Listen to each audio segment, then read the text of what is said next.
Hapon po sa ating lahat.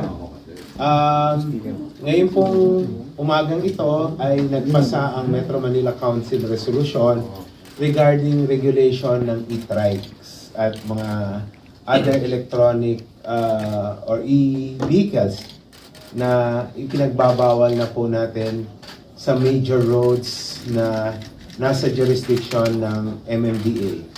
Ang parusa po sa mga e-trikes na ito, nagagamit po ng national roads at yung mga kalsadang nasa jurisdiction ng MMDA ay 2,500 pesos. I-require na rin po natin sila na kung walang may lisensya yung nagmamaneho at kung wala pong lisensya yung mahuhuling magbabiolate nitong MMC resolution na ito na nagbabawal sa kanila sa national road ay i-impound po yun pong vehicle. Mamaya bibigyan ko po kayo ng listahan ng mga karsada na nasa jurisdiction namin kung saan ipinagbabawal po itong mga e-trikes na ito at other vehicles, kuliglig, tricycles. On the part naman po ng LGU, si Mayor Zamora and si Mayor Jeannie will discuss yung mga posibleng regulasyon po sa iba pa pong mga karsada na nasa jurisdiction ng mga LGUs na papasa po sila ng kanilang ordinansa regarding the use of e-trikes and e-vehicles. Mayor Sam, unahin na muna kita. Yes, magandang hapon po sa inyo lahat. Kanina nga po ay unanimously pinasa ng Metro Manila Council ang isang resolution kung saan ay pinagbabawal na nga po ang mga e-bikes at e-trikes sa mga national road. Ito naman po ay sakop ng MMDA.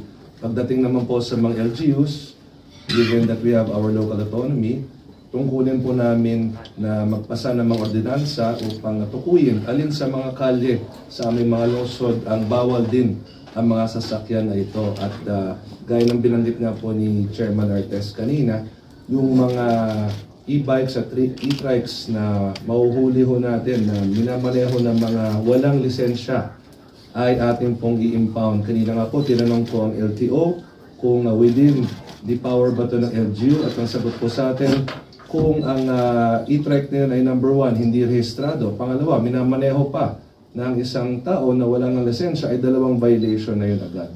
Kaya ang gagawin po natin ay makikipag-ugnayan tayo sa ating sangguniang panunsod, ganoon din pong gagawin ng mga ibang LGUs upang magpasa ng mga ordinansa at kasabay nito, ang LTO naman po ay maglalabas ng mga panuntunan bukas.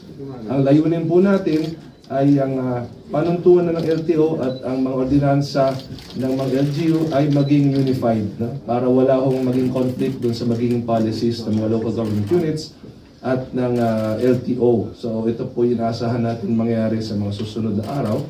Bakit po natin ito ginagawa? Kanina po sa aming pagpupulong, napakaraming video ang pinakita sa atin ng MMDA involving accidents. Yung mga aksidente ng mga e-trikes, e-bikes, nasa SLEX, nasa mga national roads, nasa mga major thoroughfares na nababangga, nakakabangga, sila po hindi sumusunod sa mga traffic regulations, nagiging dahilan pa ng aksidente.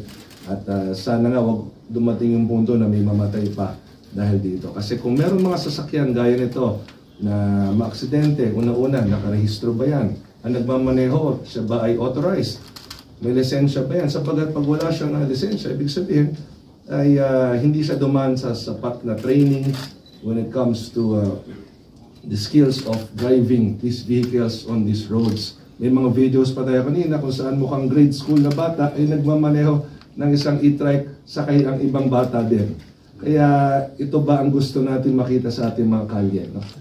Ultimately, the objective is to regulate and impose fines to ensure the safety of everyone, lalong-lalo na dumadami nga po ang mga e-trikes at e-bikes sa ating mga kalye.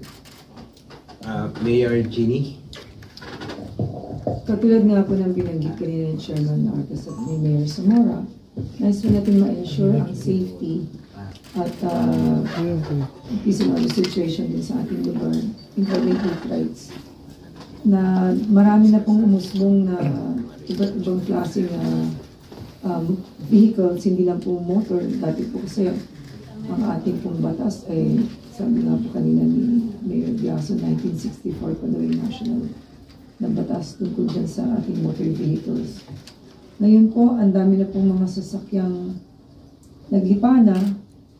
May mga e-trikes na, may mga e-vehicles na, may mga unicycles na. So, dapat siguro pag-aralang mabuti ng masusi at kanya-kanyang LGU naman po, may kanya-kanyang patakaran.